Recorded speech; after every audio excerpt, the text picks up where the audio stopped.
Okay, welcome everybody. It's so great to see everyone logging on. My name is Susan Riley. I'm an arts integration specialist and the founder of educationcloset.com. And I just kind of want to take a minute, make sure that you can all hear me, that you're all receiving everything, and that you can participate tonight. So just shout out to me via the chat. Just go ahead and say, yes, I can hear you, no, I can't, those kinds of things, just so that we can double check and make sure everybody is on board. Okay, good. I'm seeing a lot of really positive responses. That's wonderful. Great. Okay, so hi there. Wonderful, everybody.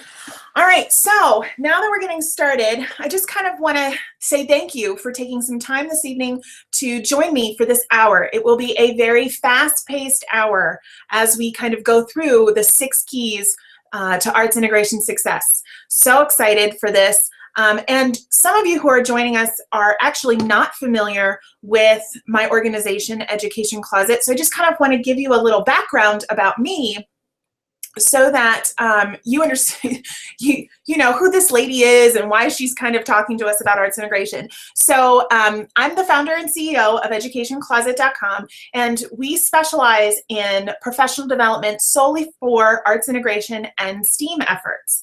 And I am joined by a fabulous team of women who support us in lots of different roles. Each of these ladies either writes for us, she consults for us with schools around the country. Some of these ladies are some of our facilitators in our online classes. Some of them support with our client care. So we have a wonderful group that really our entire goal is to support educators like you in professional development and in arts integration. Because we don't have enough of that. And what's really exciting about our team is that most of us, if not all of us, are arts educators by training, and some of us even have dual certification in both the arts and another content area. So we come at this from a very unique perspective. And before we jump in, I just kind of want to tell you a little bit about my own story, so that I think you're going to see yourself reflected in some of the things that I struggled with on this journey towards arts integration. I actually started as a music educator. I graduated from Westminster Choir College in Princeton, New Jersey, with a music education degree. So I totally loved voice and vocal performance, but it was secondary to my love of music education. So I graduated from there and went straight to working in a Title I school in a very urban district with over 900 students, and I was the only music educator there. And that had some challenges, but it also had some amazing successes. And I look back at that time really fondly. I loved every single minute of being in that school with those students.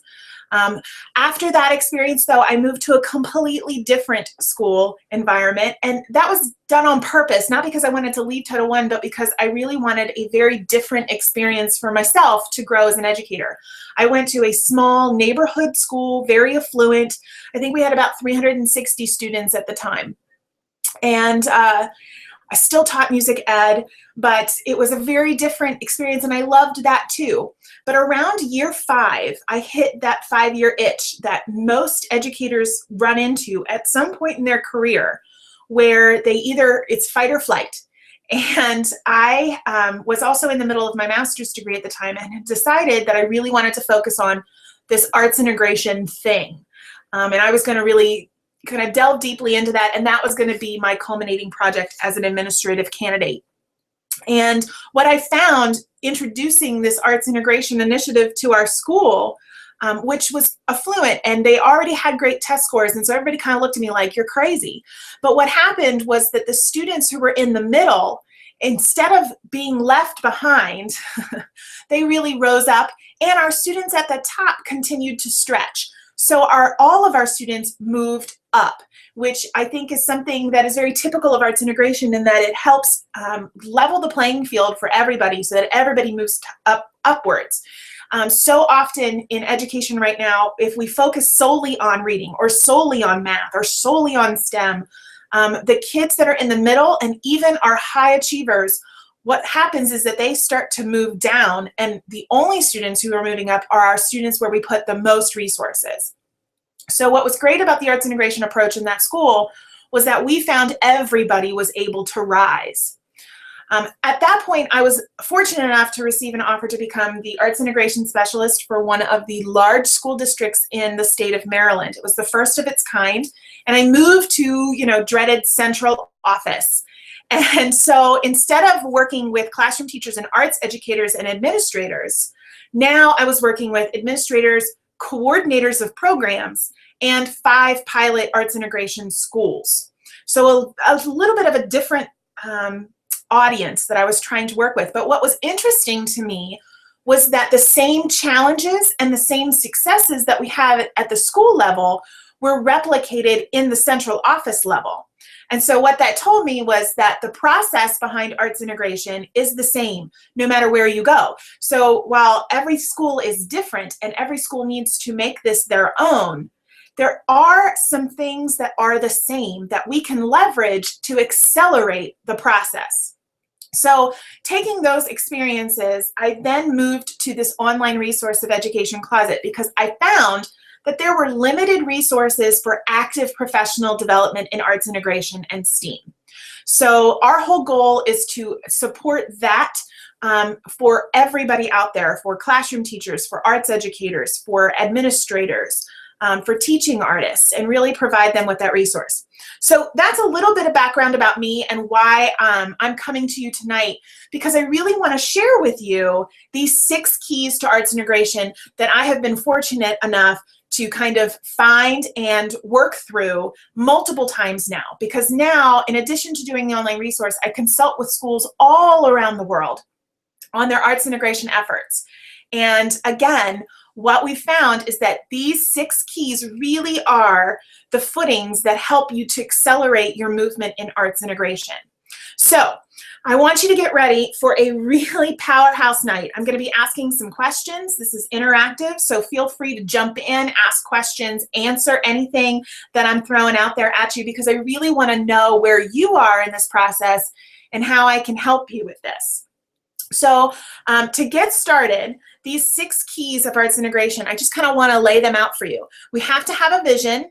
There's strategies that you need to have in place. You have to tackle the time issue, and that is really found in planning.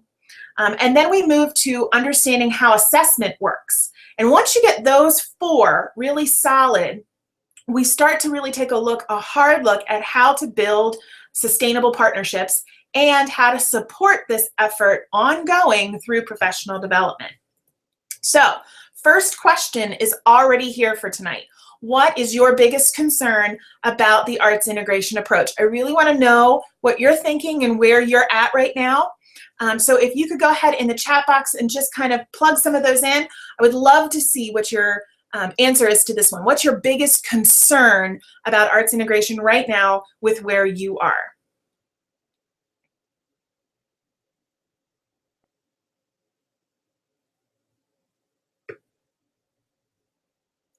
And yes, I know that there's a delay, so I'm willing to wait a little bit. I just want to make sure everybody has a chance to kind of plug some of that in. Great. So I'm seeing a lot about time and buy-in, which is fantastic because we're going to talk about some of those things tonight. So I'm excited to see that the challenges are real for you too, and that you're going to be able to walk away with some stuff tonight that will help you, which is wonderful. So yeah, absolutely. Those are the big ones. Time, buy-in, creating a schedule. Yeah, that's tough, especially depending on your grade level. I think sometimes we think it's easier in the elementary level, and it's totally not. And then we think it might be a little easier in the elementary or in the high school level, and guidance counselors everywhere will tell you that that's funny. So creating a schedule, that's definitely a challenge. We're going to talk about that a little bit tonight. Finding a middle ground. Yeah, this is wonderful. I'm so excited to see these because I really think that what we're going to be talking about is really going to hit some of these pain points for you. All right. So I'm going to start with vision, because you really can't do much unless you've got a vision about what is arts integration and where you want to go with it. And I think one of the main things I want to introduce you to tonight is that the vision is so key because it's about you. It's about where you are as a school or as an educator or as a district. And people are coming at this from a lot of different places. Some of you are starting out just like I did, all by myself. I just want to do it for me and see if it works. And some of you are trying to do this at a school level and trying to bring other people on board. It doesn't matter where you are in the process. What's important is, what is your goal for arts integration at the end of 3 to 5 years from now? Where do you want to be with it and having that kind of key vision? So we start with what is arts integration, because I think there's a lot of confusion out there. I'm a member of a lot of different Facebook groups, and you should see some of the answers that people think arts integration is. I like to start with the Kennedy Center's definition because they are the most widely respected organization who is working through arts integration and has developed this definition. Obviously, I hope you can see it, but if you can't, I'm just going to quickly read it. Arts integration is an approach to teaching in which teachers or which students construct and demonstrate understanding through an art form. Students engage in a creative process which connects an art form and another subject area and meets evolving objectives in both. Whew. What's great about this definition is that it is so comprehensive. What's a struggle about this definition is that it is so comprehensive. I once had somebody tell me, this is a great definition if you can ever work your way through it. And I kind of agree with that a little bit. I think there's some key elements here in that arts integration is an approach. It is not a curriculum. It is not a strategy. It's an approach to teaching, and I would even go as far to say as learning. So to approach to teaching and learning, where you're working in and through an art form. And you're meeting evolving objectives in both. I think that's the other key area here, is that really it's about standards alignment and being able to meet both sets of standards simultaneously and equitably, but not equally. So we're going to get into that in a little bit. I want to take you to a little bit more condensed definition. This is what my team and I have kind of worked on for the last 5 years. We've really kind of taken the Kennedy Center's definition and started to kind of boil it down into the nuts and bolts. And for us, arts integration is an approach to teaching and learning through which content standards are taught and assessed equitably in and through the arts. So obviously, equitably, we're using that term specifically because equally means that everything is the same.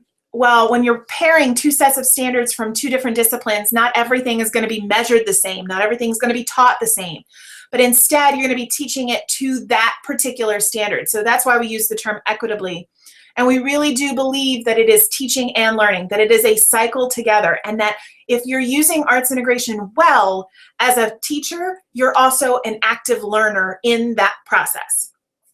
So one of the things that we would like to highlight about arts integration are these 5 big benefits. Now, there are totally more than this, but these are the big ones that we really love, and that it gives students buy-in, it builds critical thinking skills, it provides an equitable learning environment. Remember what I talked about with the rise, with everybody being able to rise. It provides connective learning experiences, and it really empowers instructors and facilitators. That was one of the most eye-opening things to me when I led my very first effort in arts integration. I was focused solely on the kids, as we always are. But what was fascinating was being able to watch my fellow educators in various content areas open up and take risks and feel good about coming to work again. And they felt revitalized in the process. And that is a natural byproduct of what an arts integration approach can do. So I think it's important, whatever your definition is, that you take a look at the key components of arts integration, which are standards alignment, and that things are taught in and through the arts, which means that the arts are not replaced. Instead, they become the most valuable players on your team. All right, so how do you make it work for you? Well, first of all, no matter what stage you're in, if you're doing this on your own or as part of a team, you need to think about a vision that works for your classroom, school, or district. So think about, here are all these lofty definitions, right? Whether it's the one I just shared with you from our team, the Kennedy Center's definition, there's a ton of definitions out there. What you need to do is take a look at that and kind of boil it down to where do we want to go? What components of this, how are we going to implement this with integrity that still meets the needs of our population and culture? It is okay to do that. In fact, you should do that, because what I put in place in my Title I school is totally different than what I put into place in my school that has, you know, kids that are scoring 95th percentile and above. Totally different needs. That doesn't mean that we don't have a vision. It just means that we've implemented it differently. So having the vision is important, but making it work for you is key. Start small to grow tall. This is one of my catchphrases, but it's so true that small steps in arts integration will take you further faster than if you were going to try to bite it off all at once.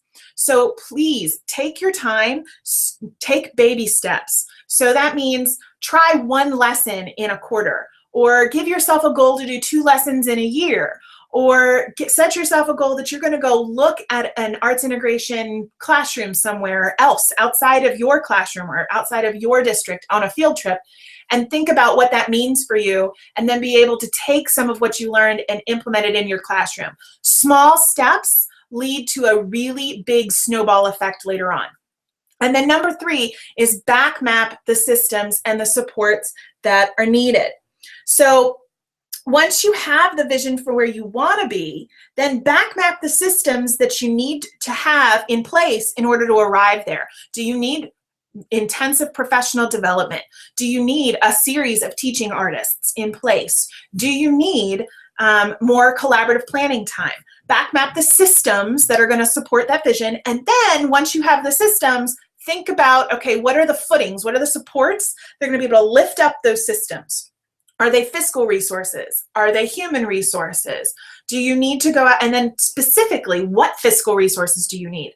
I think sometimes we think about this, oh, it's going to cost us money, and it freaks us out because we think that it's going to cost us a lot of money. And in reality, instead of just saying it's going to take fiscal resources, which is like a huge elephant in the room, you can start arts integration for $500 in a year. How would you support your systems with $500 in a year? What would happen if you had $2,000 in the year? What would happen if you had $5,000 in the year? So that you can give yourself stages. And it's okay to kind of take it in those stages. It also makes the idea of the support systems much more tangible when you can back map it that way. All right. Another thing that I like to do, especially when you're thinking about vision and if you're starting out for the first time, something that I recommend highly is doing a research brochure. This is something that I advocate for all the time. I've done, and it works really beautifully, because especially when you're trying to get buy-in from other educators who are already struggling because their plates are overflowing, if you can create a little brochure, a trifold, front and back, of what is arts integration, really briefly, what that looks like in your classroom, a couple of different examples, some ways that they might already be using arts integration, and then some links to look for more information about arts integration. If you can just kind of put that together in a little trifold and then slip it in their mailboxes, that's a great little passive way to get people on the same plane. Sure, some of them are going to end up in the trash can, but what's important is that you're going to also see a lot of people take it and go, I wonder what this is. I wonder, is this coming down the pike? It stirs interest, and it also dispels a lot of myths, because you can talk about very simply, this is very, easy. I want you to think about these strategies. Just think about a couple of these things you're already doing. If you'd like to chat, here's some more information, and you can get in touch with me. So a research brochure is a great way to begin the process of buy-in. If you would like more information about how to really craft a vision, I highly suggest the book Scrum: The Art of Doing Twice the Work in Half the Time. And I'm going to give you a book suggestion for each key because these are things that are not boring. I seriously cannot stand to read boring stuff. And after graduate school, I can't stand to read a lot of high intensity stuff for very long. These are things that are quick reads that have really practical, fun information in them that's going to help you for these keys. So I love this book. If you're looking for more information on practical ways to really think about a vision, try that book out. I highly recommend it. All right, so we're going to move into the strategies session of arts integration. And I can't tell you how important this is when we're talking about buy-in. So a couple of you were talking about, I'm really trying to get buy-in from other teachers in my building. And one of the ways that I like to do that is through strategies, because people need a quick win to ensure buy-in. And I always think about arts integration like a ladder. So the bottom rung, the very bottom of it, is the strategies that you can put in place. Things, and we're going to do one that's an example, that things that are artistic in nature that have a strong arts component to it that you would use in a regular arts education class, but could be applied with a lot of different variation in a variety of settings. So when you're looking at strategies, these are quick wins. These are things that can be done in 5, 10, 15 minutes in a classroom. Doesn't take up a ton of time, but has a huge bang for your buck. That's what you kind of need to get people to buy in right off the bat.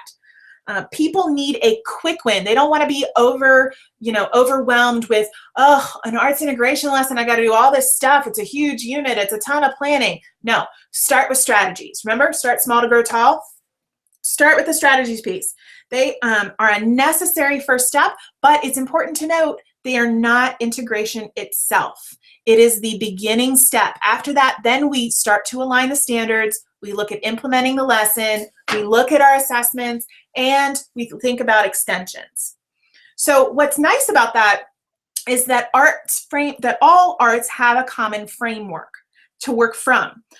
So they all share the common framework of instruction. You have the creation piece right in the center. Every arts area is really focused on creating, but then it's also supported by process, context, and critique.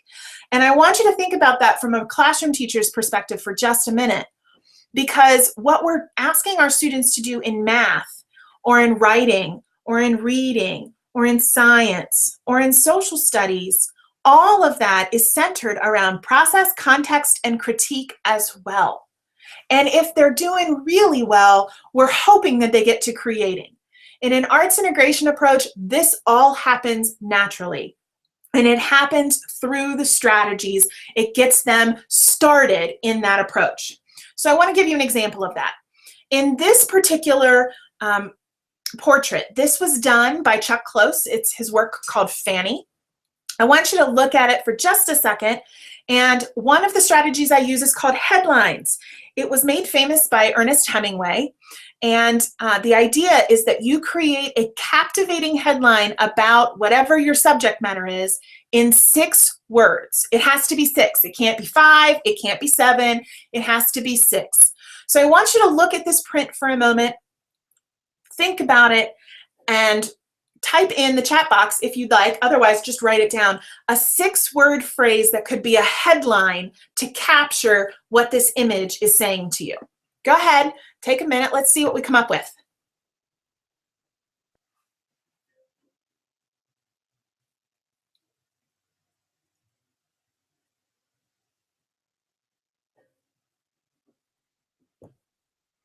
In the meantime, while you all are writing out your headlines, just want to answer a couple of these questions that are coming in. Key points to note: do art teachers take the integrated lesson to the classroom, or is the integration, math, etc., done in the art room? It can be done in either area, but I am a huge advocate of arts integration taking place in the classroom setting, because if students do not have the skills and processes that are explicitly taught in their arts areas, in their arts class times, they're not going to be able to do arts integration. So if you're taking your time in your visual art classroom or your music classroom to do arts integration, you're going to be jeopardizing their ability to actually do integration because they're not building the skills and processes that they need. Now, does that mean that integration can't happen in an art classroom? Absolutely not. It can all the time. But the focus of arts integration should take place in the classroom, and as an added bonus, if you can integrate another content area in your art class while you're teaching a process, a skill, or a content area, go ahead and do that. Okay, I love some of these things that are coming in. Molly, we're going to get to your question about assessment in just a little bit. I'm hungry. What's for dinner? Woman proud to state her case. You think you know me, huh? This is great. This is wonderful. Okay, so I want you to think about this. One of my very favorites, by the way, was somebody who said, been there, done that, moved on. That totally spoke to me, by the way, about this particular woman. Okay, so what I don't tell you in this image is how Chuck Close actually created it, which is with fingerprints. This is actually on display at the National Gallery of Art, and when you go to look at it, the entire image was created using Chuck Close's fingerprints and ink. So does that change your headline? It might. And so something as simple as this, you're synthesizing a non-traditional piece of text. You are looking at the skills that are needed to create this. You're looking at the overall composition and trying to synthesize the meaning behind it. You're critiquing it. You're doing a lot of different skills, both in the arts and in another content area. For instance, if I was looking at this as a writing prompt, or if I was looking at this in terms of reading and becoming fluent in trying to read an image like this, I could use that. I could take a look at the proportions of this on a grid and completely use this strategy as a way into looking at this from a mathematical standpoint. So this, as you can see, is a strategy. It is not the lesson itself, but it is a quick win. This is something that if you introduce that to teachers in your building, it's something that they can say, oh, I can do that. That's not hard. And that's what strategies are. They're quick, they're easy, they're fun. There's something that gets teachers engaged in it and wanting to know more because you're always trying to build up on that ladder. Okay, moving on. The suggested reading for this, if you're looking for some really fantastic strategy ideas, I highly recommend the Artful Teaching book. There are so many in all of the arts areas. So go ahead and pick that up. It's like 22 bucks and it's so worth it. I use it every single time I go out. There are just some fantastic strategies in there. All right, question number 2 for you coming up. What art areas do you think would be most used by you or the teachers in your building? So do you think it would be visual art, music, dance, theater, media arts? Digital design? What do you think would be most used by the teachers in your building or by you? And think about how you would introduce that or how you would implement that in your classroom or school.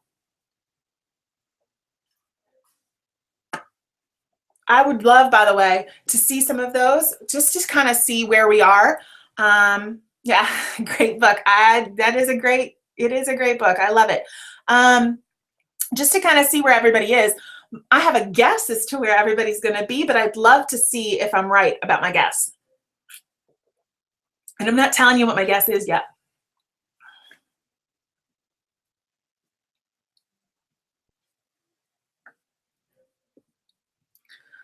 All right, so I'm seeing a lot of people coming in with visual art. I'm seeing a lot of people coming in with theater, and that would be making my guess correct. Most people, most educators in their building are going to want to start with visual art because it's perceived to be more passive.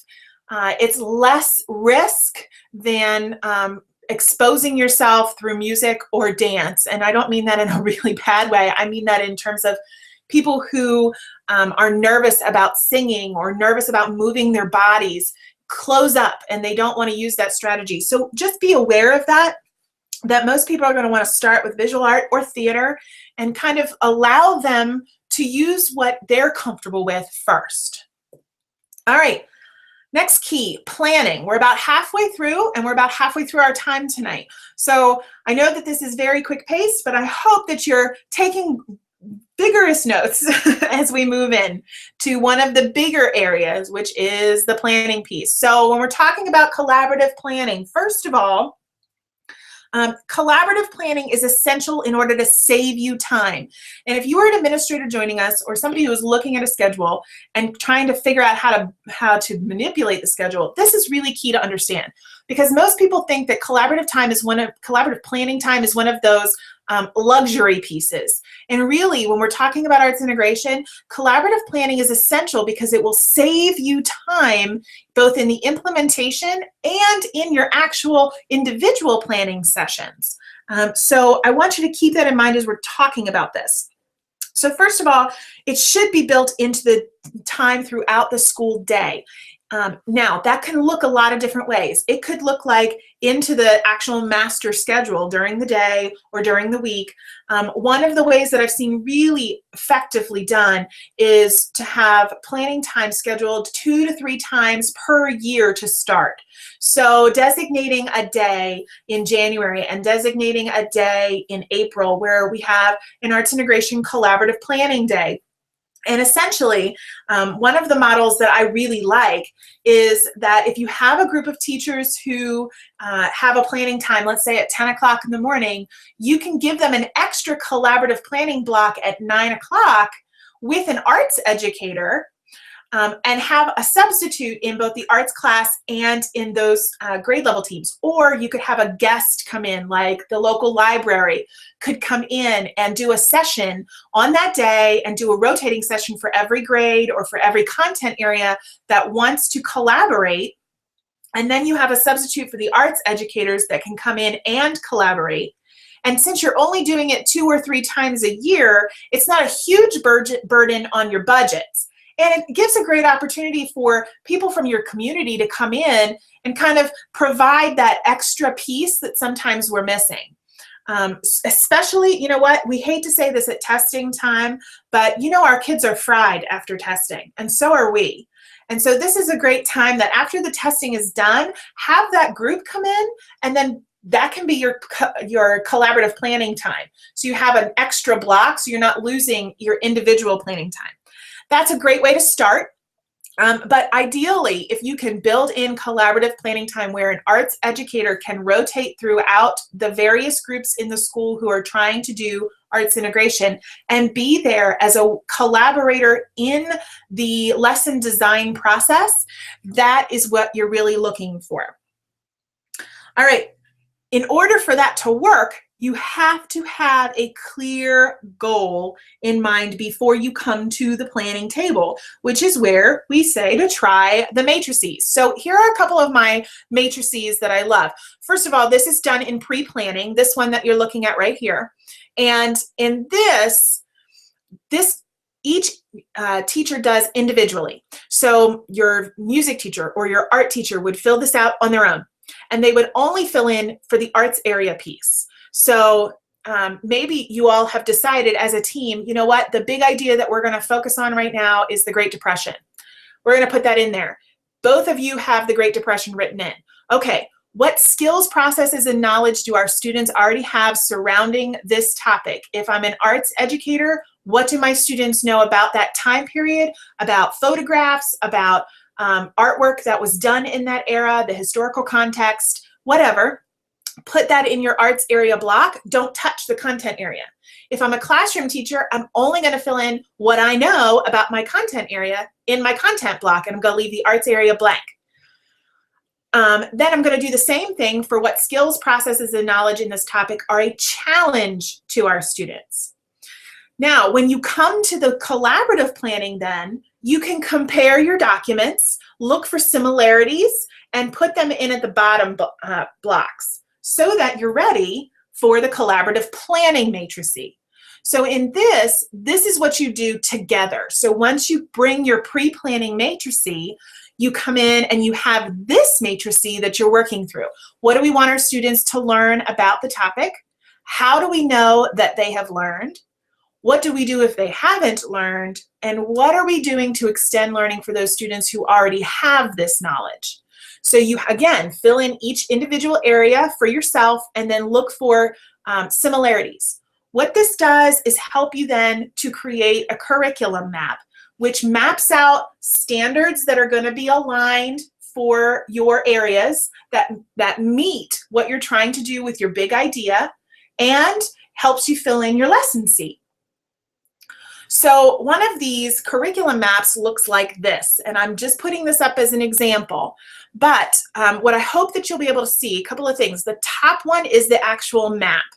So I took the big bucket of operations and algebraic thinking from Common Core Math in grade 4. And you'll see that I found 2 standards there. Use the 4 operations with whole numbers to solve problems. And then what does that mean, right? I put it in there. I actually paired that with a theater standard. And then my lesson idea is over there in the right column. That lesson idea is really coming from this collaborative planning matrix. This is helping me flesh out my lesson idea so that when I come here, I can think about, okay, what standards am I hitting? And I can pair them together naturally. There's a lot of different ways that you can approach curriculum mapping. The big thing I want you to think about, though, is that the common arches is that you have a big idea or a theme that you're approaching. And then you have your content standard and your art standard side by side, and then whatever your lesson idea is. And you'll notice that my lesson seat idea is not a full lesson. It's just like a paragraph that describes what I want to do, because lesson planning comes later. So this, though, gives you a nice framework to work with for your lesson planning. The other important thing that I want you to notice is that the standards are written side by side. One is not on top of the other, and that is important. There's a lot of templates out there that you'll see the content standard written first and then the art standard written underneath. And what that does is that it triggers something in our minds that the content standard is more important than the art standard. And in an arts integration lesson, it is not. They are equitable. So they need to be written side by side. One of the ways that one of my teammates, Tiffany, likes to do this is through something called a speed dating exercise. She actually has a big idea or a theme like the water cycle. And she has her content specialists and her art specialists. And they come together and they think about, first of all, what standards or what are they working on that would work through the water cycle and whatever they're teaching. And then they come together and they start talking to one another. Well, I was thinking about this, or I was thinking about that. And they have 30 seconds to talk to each other. And if it's a match, they get to stay with that person. But if it's not, they get to continue speed dating around the room until they find somebody who's got a match for them. That's a really fun activity. And again, if you're looking for buy-in, and especially for something like curriculum mapping, this is a fantastic strategy to use. All right, my book suggestion for this area is Janet Hale's Upgrade Your Curriculum. She is a master at curriculum mapping, and she has laid it all out for you in this book. So if that's where you are, I highly suggest picking that up. Moving on to assessment, because I know we have a lot of questions about assessment right now. How do you assess this lesson? Who assesses the lesson? That's what we're going to talk about. Whose line is it anyway, right? Who gets to assess an arts integration lesson? Quick story. When I first started this journey with one of my schools, a teacher looked straight at me and she was like, I'm not assessing this lesson. That's an art lesson. That's not my job. I'm not doing it. You want to talk about a moment of panic, because, you know, we're all here bubbly and shiny and everything is wonderful, and then somebody just drops the anvil on your foot, right? So, but it is a very common thing for most educators to go through. There is a difference, though, between assessment and evaluation, and this is key. This is what makes it all okay. Assessment is measuring growth, whereas evaluation is a judgment call. So when you're doing an assessment, you're looking for, did a student improve from point A to point B? And if I'm integrating a content area with my own, I'm responsible for assessing whether or not students made growth there. So if I flipped that, for instance, coming at it from a music educator's aspect, if I'm doing a music integration lesson with music and math, and I've just taught students fractions using rhythms, I'm responsible for assessing whether or not students made growth in their understanding of fractions through that lesson. Now, I may not feel qualified to make a judgment on whether or not they have mastered their understanding of fractions, but I can reasonably be able to assess and say, yep, they grew from point A to point B. The post-assessment or the post-test that I just gave showed that. I can do that. Now, evaluation is where we make the judgment call. This is saved for content teachers or arts educators. Okay, so we're going to talk about that, but I want you to think about that in just a minute. That is where we save evaluation. We save that for those content and arts standard or arts educators. In terms of how do you assess growth, there's a lot of different ways you can do that. You can do something as complicated as a portfolio, and whether that's a digital portfolio or a paper portfolio, it doesn't matter. Lots of different ways that you can build those out. Students can build them, you can do them, lots of different approaches for that. But that's a great way to show growth over time. Rubrics offer a really helpful way to assess whether or not students made progress. And there's lots of different rubrics you can use. We have a whole series of rubrics that you can use that are based on the 6+1 writing traits rubrics. Those are fantastic. Lots of different ways you can find them. Rubrics are wonderful to be able to kind of look at something that is more creative. And I think that's where the rub becomes, especially for classroom educators. This is not a paper pencil test. How do I ensure that what I'm doing, what I'm assessing is valid? Rubrics provide that validity. Checklists. You can do something as simple as a checklist. Did students do this? Did they do this? Did they do this? Did they show this, this, this, and this? Checklists are wonderful tools. But again, you're looking at measuring growth. You're not looking at making a judgment about mastery. So really quickly, this is my suggested reading on assessing 21st century skills. This book, by the way, if you're looking for rubrics that are really well designed and something that a variety of teachers can use, I highly recommend this book. We actually use it for our online class, All About Authentic Assessment. And I pull it all the time when I'm looking to create rubrics with other people. And not just rubrics either. There's a ton of other assessment tools that are in that book.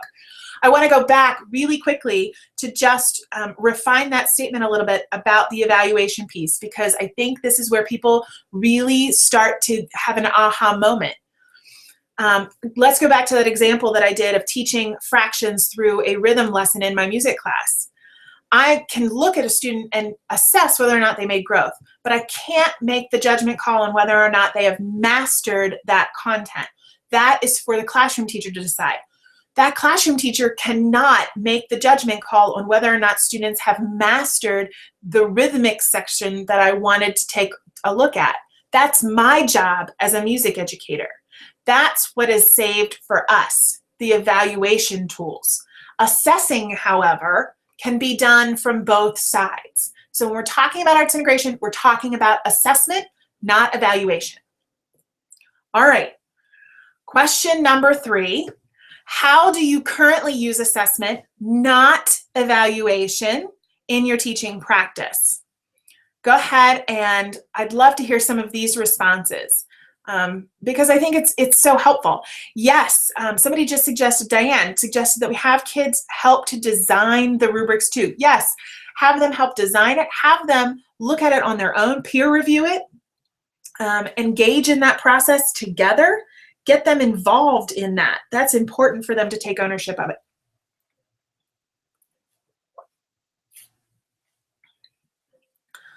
Okay. Lots of people using rubrics, which is wonderful. I'm so glad you all are liking some of the forms, the matrices that I've shared. By the way, you're going to be receiving an email in about 2 hours with maybe a little less that has the link to this presentation in it. So you have those pre-planning and the collaborative planning forms already done for you. I hope that that will help you as you're taking a look at planning. I see a lot of people, other than rubrics, some people are really playing with 3-ring, formative assessments, which is great. 3-ring, by the way, is a digital portfolio tool.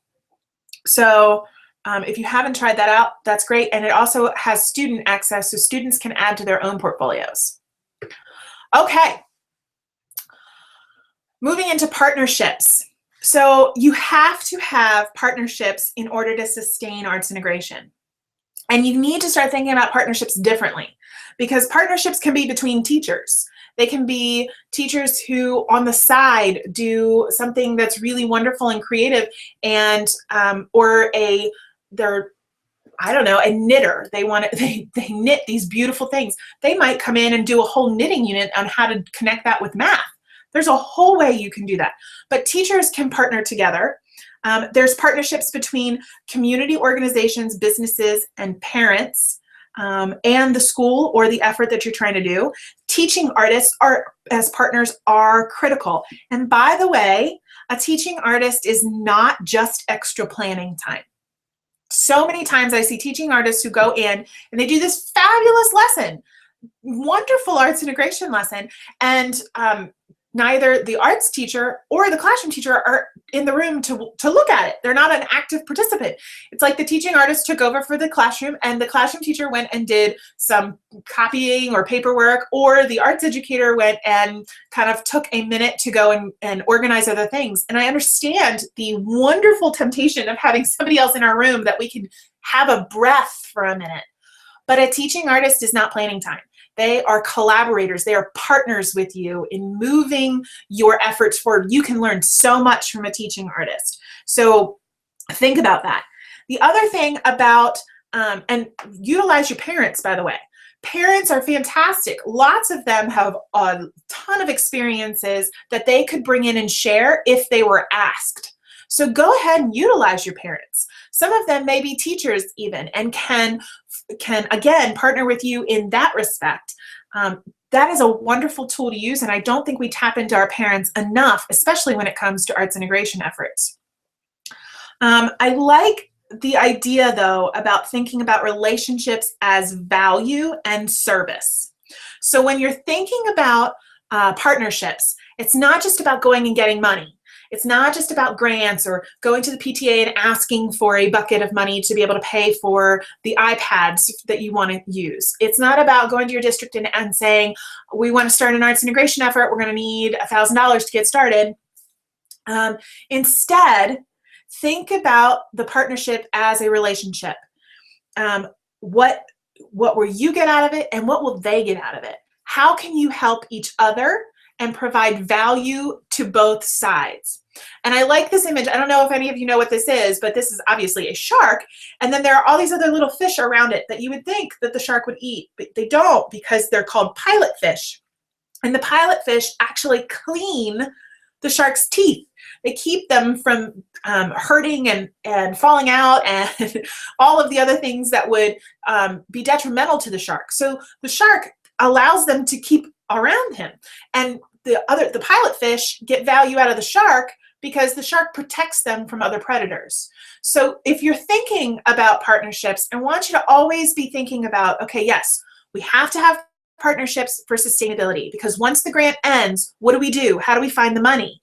But beyond that, how do we service each other? How do we bring value to each other? The other thing I want to talk about is that arts integration doesn't have to cost a lot of money, but it does need to have a fiscal commitment. It could be $100, it could be $500, it can be $5,000. It has to have a fiscal commitment, because once you put money behind something, then people start paying attention to it. Then it's not just a fly-by-night thing. Oh, this person is just, doing this craft thing on the side. Suddenly, it's important and we value it. And so there has to be some sort of fiscal commitment, but be creative in where you look for your fiscal commitments. One of the things that I highly suggest for reading is The Thank You Economy, Gary Vaynerchuk.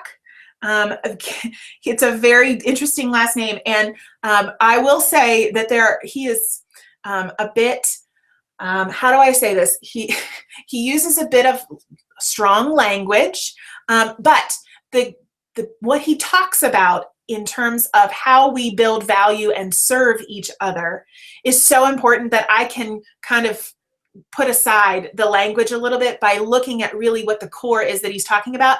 And he has some amazing ideas for facilitating partnerships with people. So if you're looking for that, and you're not looking for another, it's not just a bake sale fundraiser kind of book, this is the book that you really need to grab. Somebody just talked about the teaching artists are mostly not certified. They should not be in the classroom without the teacher. Correct. So a lot of times, teaching artists really legally shouldn't be there without a classroom teacher present, or an arts educator or somebody who is certified in the room. But what happens, and again, when we talk about this, people sit in the back, and how often do you see them planning in the back, right? Like they're planning, but they're not planning an arts integration lesson based on what they're watching. They're planning for tomorrow's lesson in math or tomorrow's lesson in music. So I get it, we need a breather, but let's learn from the teaching artists and really kind of soak up everything that they have to offer. Okay, last key is professional development. And I've saved this to the end, but I really believe that it should be number one on our priority list.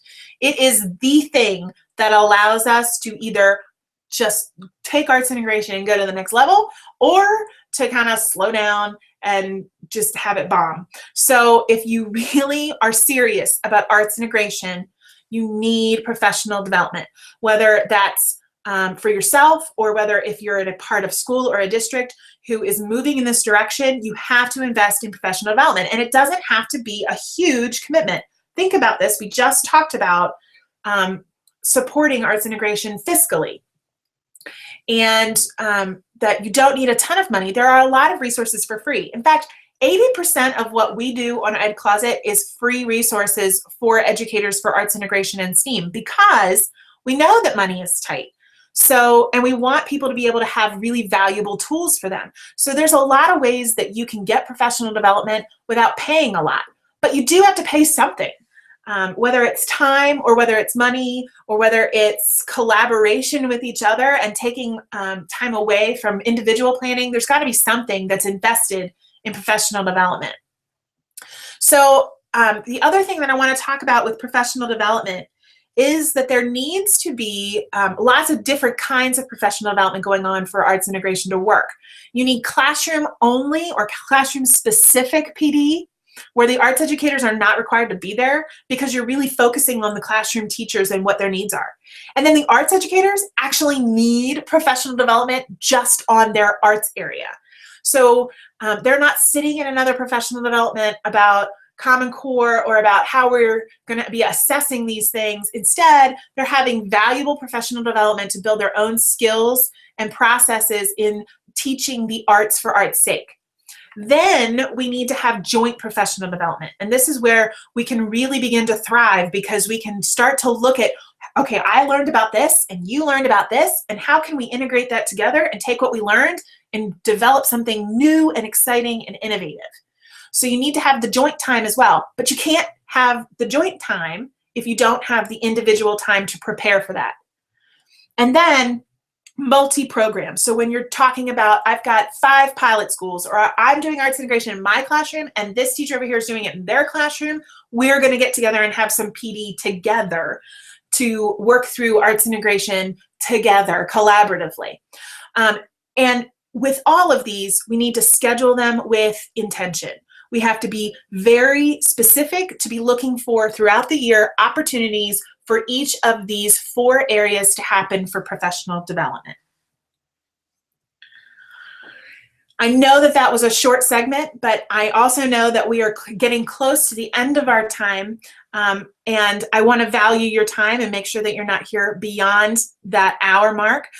So if you're looking for how do you look for really teacher-centered professional development and what does that blueprint look like, I highly suggest Teacher-Centered Professional Development. It's produced out by ASCD, fantastic book, and it looks at professional development for all educators and what do adult learners need that children don't, because, you know, you've all been in those PD sessions where they treat you like the children that you teach. And we're adults, we learn differently. And so we talk about that in this book, which is fantastic. Highly recommend. So I don't know why you came here tonight. I'm not really sure why you're here specifically. Maybe you're a classroom teacher who's interested in the approach of arts integration, but you're not sure how to get started, or you might be a little nervous about how to fit it into your school day. You might be an arts educator who is skeptical or worried that arts integration is going to take away from the arts instruction.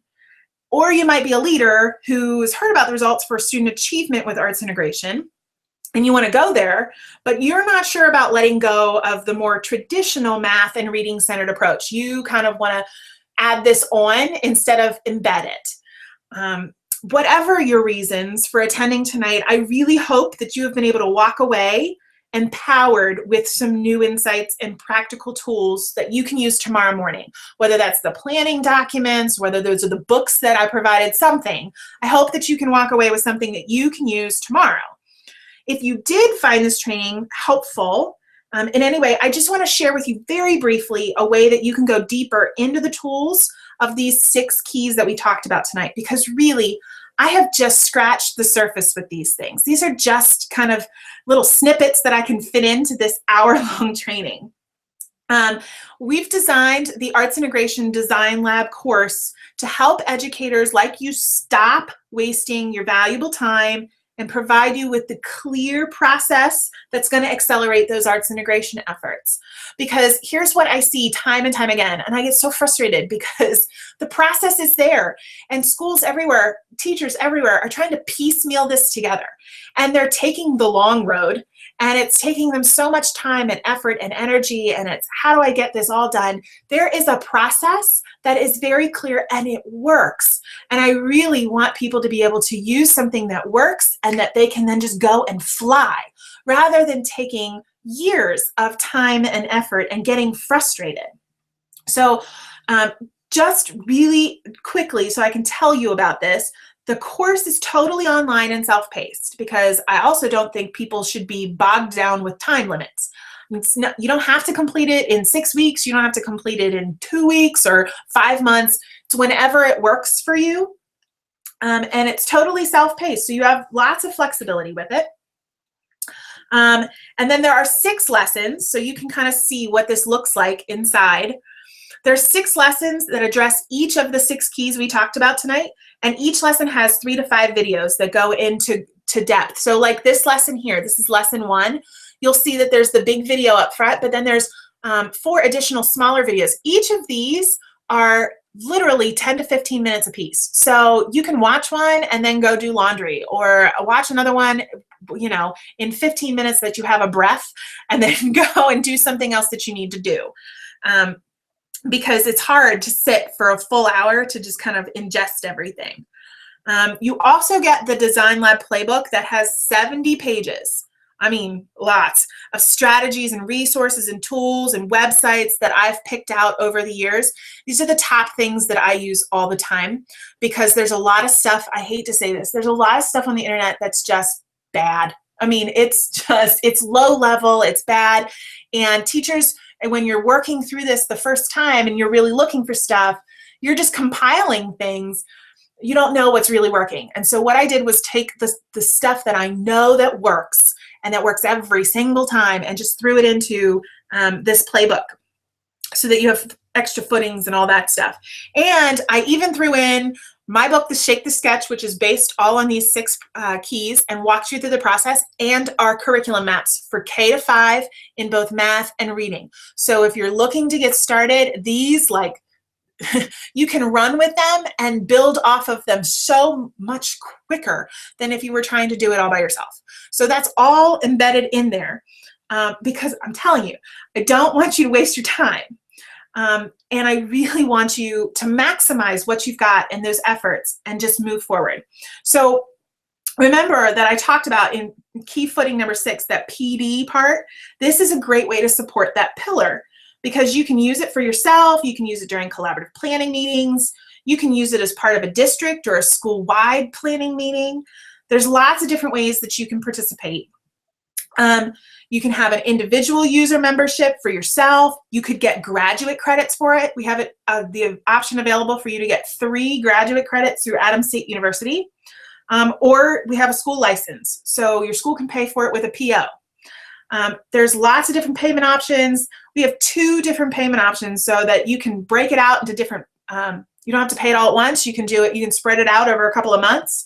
And again, schools can pay via PO, so that's not a problem at all. Because I really want this, I want everybody to know about this, because arts integration should not be roadblocked by barriers or by time or by frustrations and reinventing the wheel when it doesn't have to be. The last part is really important though, because this is only open until Friday.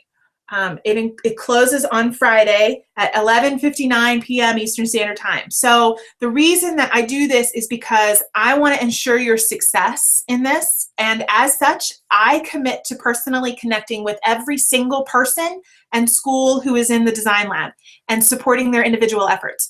You will get phone calls from me. You will get emails from me. I will be there to support the effort, and I can't do that if we open this up all the time.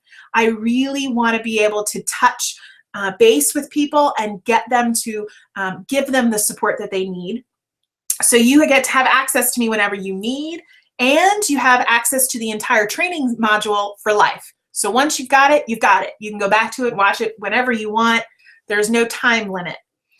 So I don't want you to miss out on this. If you haven't had time to register, some of you already have, some of you haven't. So if you haven't had a chance to enroll, I don't want you to miss out on this. This is a great way to save yourself time and frustration and tons of work. So I hope that you'll consider joining me in the Design Lab. But if this isn't the right time for you, please know that my team and I will always be available to support your arts integration efforts and provide as many resources as possible over at Education Closet.